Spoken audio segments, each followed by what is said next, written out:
Now that AQ40 has been figured out, all eyes are set on the upcoming and last raid instance that Classic will bring. But will Naxx prove to be just another pushover raid? Or will it actually hold up to its reputation of being the raid in Classic WoW? In this series of videos, I have done my best to analyze the different encounters using warcraftlogs to determine exactly what we can expect from the fights in terms of difficulty. So let's begin.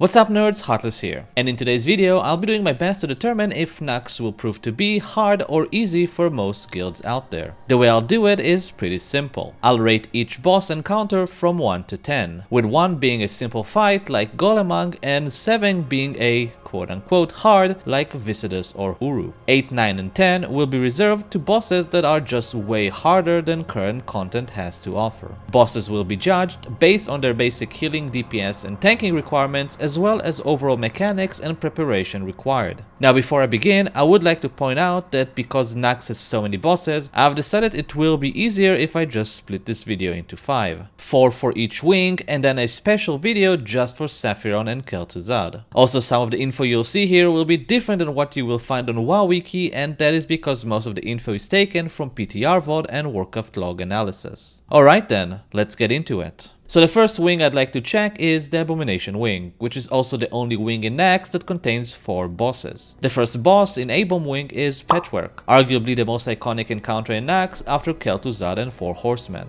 As a boss, Patchwork is pretty simple, and for a good reason. He is a gear checker. That is to say, he is there to check your raid's gear in terms of healing and DPS output, as well as your tank's ability to soak damage and generate threat. As far as abilities goes, he only has 2, Hateful Strike and Enrage. Patchwork will also go berserk after 7 minutes and start one-shotting players with his Hateful Strikes. So basically he has a time limit that acts as a way to measure your raid's DPS. Patchwork has 4 million hit points, and with 7 minutes as our time limit, we can easily calculate the required DPS from our raid, which will be 9,524. Most guilds nowadays can output, without role buffs, around 15,000 DPS, and even the most casual of guilds can output 10,000 DPS. That's almost 500 DPS more than what is needed, or 5% over the minimum floor. And since the fight itself has no real mechanics for the DPSers, in other words, the DPSers will not lose any uptime,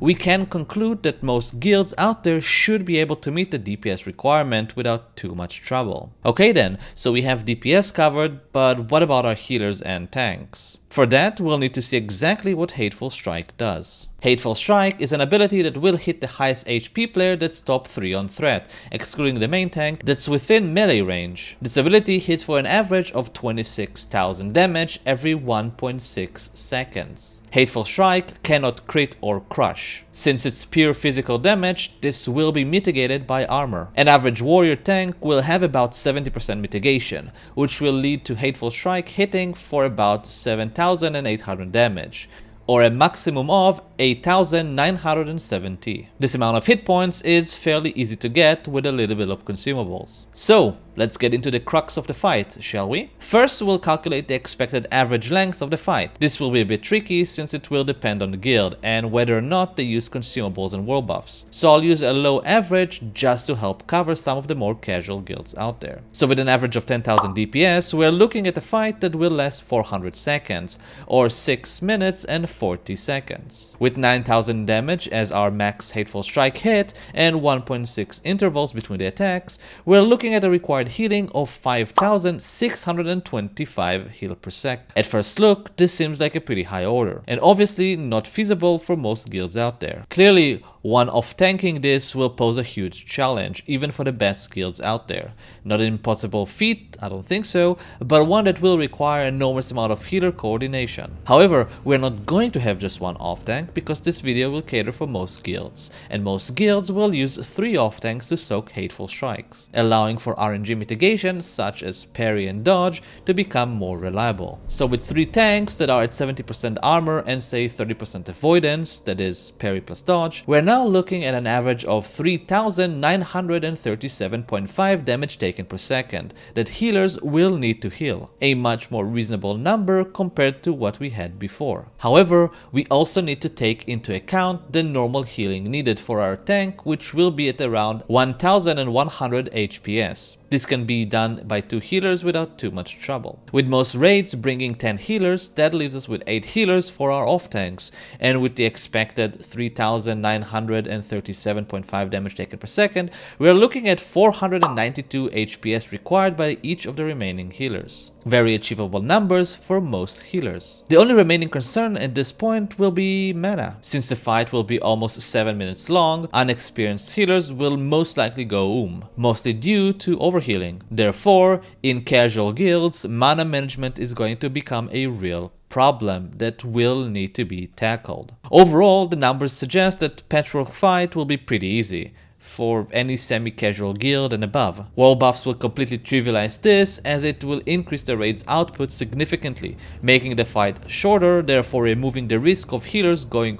from the equation. Again, I used very conservative numbers on purpose. Most guilds will be able to produce much higher numbers, both in DPS and in HPS, making Patchwork just a glorified trash mob. My final rate for Patchwork would be a 5 out of 10, mostly due to the mana problems it will present for some of the more casual guilds out there. If your guild is pretty much semi-hardcore and above, this fight should be pretty trivial, making it an easy 3 out of 10. Next up, we have Grobulus. Grobulus has 2.17 million hit points, which is a much smaller health pool compared to Patchwork. To put things into perspective, 2.17 million hit points is the equivalent of about 2.2 flame gores. Mechanically, while he isn't as simple as Patchwork, Grobulus isn't very complicated either. First, he'll cast Poison Cloud just underneath him. He will do that about every 16 seconds until he's defeated. The Poison Cloud will grow in size and will remain active for about a minute. Grobulus will also cast Slime Spray, which is a frontal cone ability. Anyone hit by this ability will spawn a Fallout Slime, a blob that deals AoE damage to everyone within 10 yards of it. The last ability Grobulus will use is Mutating Injection, a debuff that will be placed on a random player about once every 14 seconds that will expire after 10 seconds, dealing massive damage to the target and spawning a poison cloud at the player's location. Luckily, this debuff is cleansable, and if cleansed, the amount of damage it deals on impact will be reduced significantly. Grobulus will also cast Slime Spray, a hard-hitting AoE dot if no one is within melee range of him, and will enrage after 12 minutes, which should be a non-issue even for the most casual of guilds out there. So, with 10,000 DPS and 2.17 million hit points, we're looking at a fight that will last 3 minutes and 37 seconds. Not the shortest fight out there, but relatively speaking, it's pretty quick and far off from our 12 minutes enrage timer. Now, I haven't included the slimes, which will add to the DPS requirements since they have to be dealt with, but suffice to say that due to their low hit points, 48,000 to be exact, most guilds will be able to cleave them down before the next one spawns. So since the DPS requirement is virtually non-existent, we'll have to look mainly towards the mechanics to determine the difficulty of this encounter. The way this fight will look like is this. The tank will kite the boss around the room, moving him only once the poison cloud has been cast and leaving enough room between the clouds so that players afflicted by mutating injection can go there and place it safely. The pattern of clouds will be like this: a cloud from the boss, cloud from player, cloud from boss, cloud from player, repeat.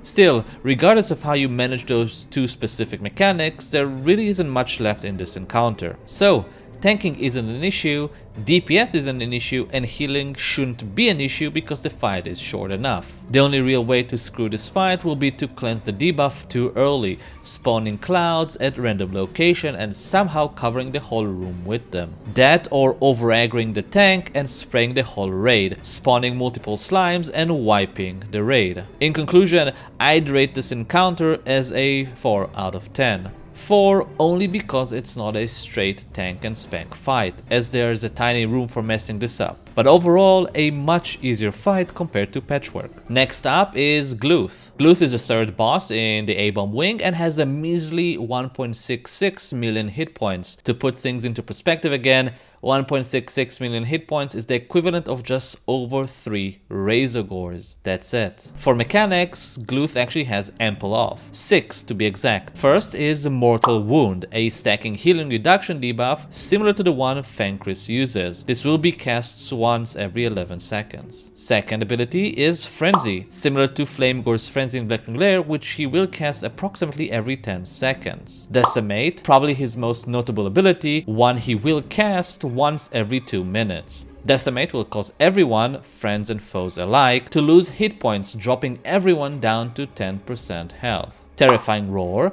an AoE fear with fairly short range that will be cast every 20 seconds. The next mechanic are the zombies. They will spawn from the grates on the floor and will need to be kited as they have too much health and therefore a waste of time to DPS, at least until Decimate.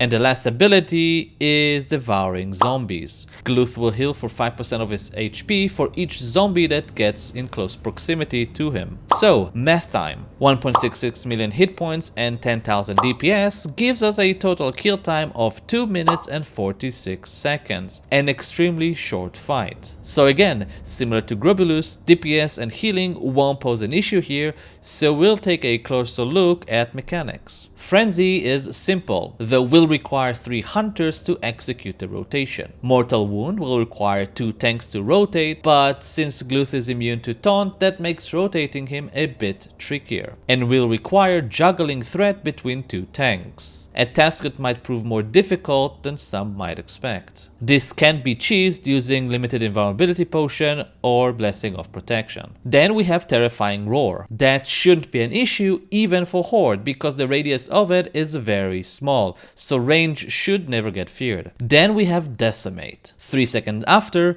Gluth will resume hitting the tank and will also cast Terrifying Roar, so healers will have 3 seconds to top the tank off and handle the incoming fear. And last but not least, we have the zombies, which will need to be kited for 2 minutes, then killed immediately before reaching to Gluth. After Decimate, the zombies will have about 13k hit points left. So from a mechanical point of view, Gluth is much more complicated than what we have encountered so far. The raid needs to deal with an array of abilities that will just make the encounter fairly chaotic. Kiting is going to be essential, and if the kiter dies, healers will start dying, leading to a wipe. Slow reaction to Decimate can quickly lead to the death of your tank, especially when coupled with fear. Tanks will also require to ping-pong the boss, especially in raids where the DPS is low and the fight is prolonged. With our 10,000 DPS as bare minimum, we're looking at only 1 Decimate. Still, a failing point that will catch guilds off guard. Avoiding Decimate altogether will prove rather easy, as it requires a raid DPS of 13,834 in order to beat the 2 minutes timer. So for guilds that can produce more than that, the only potential failing point will be the tank swap. DPS will prove to be important here, as it does in most fights, because the shorter the fight is, the less tank swap needs to happen. Semi-hardcore guilds and above will be able to simply one-tank this, as a single tank can easily take up to 6 stacks and survive, giving your raids about 70 seconds on average to kill him. But that will require a raid DPS of 23,715. So, time to rank. For the casual guild that will need to deal with the tank swapping, kiting for a long time, and most importantly, Decimate, this fight will be much harder, a 6 out of 10.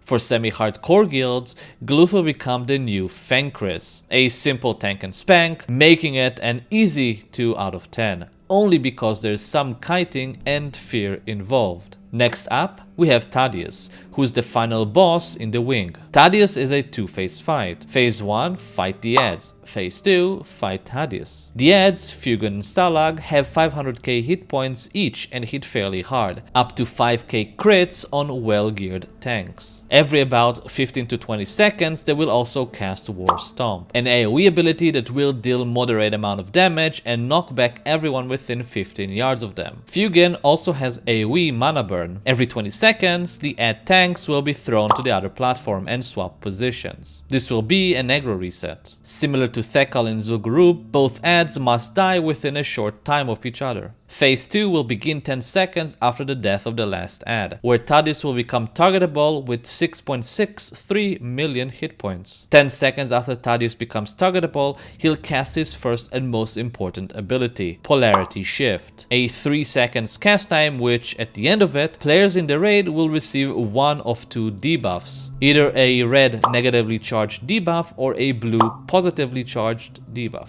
He will cast Polarity Shift every 25 seconds for the rest of the fight. The way this debuff works is pretty simple. Players with the same debuff will buff each other for 10% extra damage and stacking, so long as they're within 10 yards of one another. Players who have the opposite debuff or polarities will deal 2000 damage to each other. This will require the raid to create two camps, one for the blue debuff and one for the red debuff. Oh, and Thaddeus will also cast Chain Lightning periodically, hitting up to 15 players at a time at random intervals. Like, seriously random. I've seen it casted between every 5 seconds to once every 30 seconds. Chain Lightning will hit all targeted players for up to 2.1k nature damage. The damage will not increase for subsequent hits. So, math time. Thaddeus has 6.63 million hit points and a 5 minutes berserk time, meaning that the raid will require to do a minimum of 22,100 DPS. This might sound high for casuals and even semi-hardcore guilds, right? Except not. This DPS requirement does not take into account the bonus damage players will receive from their charged debuff. Assuming the raid has 40 players in it, 20 players will have negative charge and 20 players will have positive charge, meaning that each player, assuming good stacking,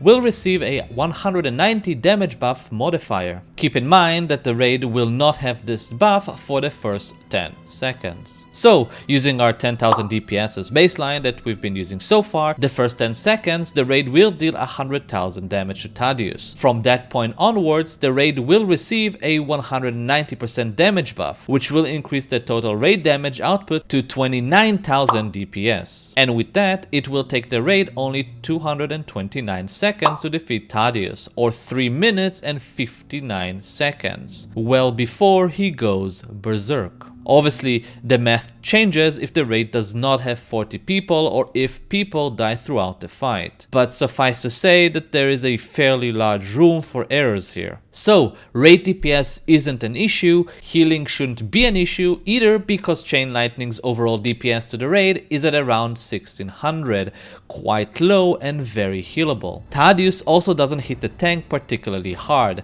so 2-3 healers focusing the tank should suffice. It looks like the basics are covered and are doable for pretty much every guild out there, so the difficulty for this fight really comes from the mechanics. Phase 1 will last at most a minute and shouldn't pose a threat. The only real way to wipe here is to either over aggro due to the tanks constantly swapping position and aggro resetting, or not killing them at the same time. Not overly challenging mechanics to master. With Thaddeus, the only real threat will be losing players after Polarity Shift. While players do have 5 seconds to react before getting zapped, some slower players might just die, which will be the case in the more casual guilds. But for semi-hardcores and above, players shouldn't really die, making this whole fight quite trivial. Overall, I'd say that for the casual guilds, this fight is a solid 5 out of 10. Very simple mechanics to master, but still room to fail if people are a bit slow. For semi-hardcore guilds, this will be a 3 out of 10. Mostly because after Thaddeus is defeated, the debuff will still be on players, and when it expires, players will deal 2000 damage to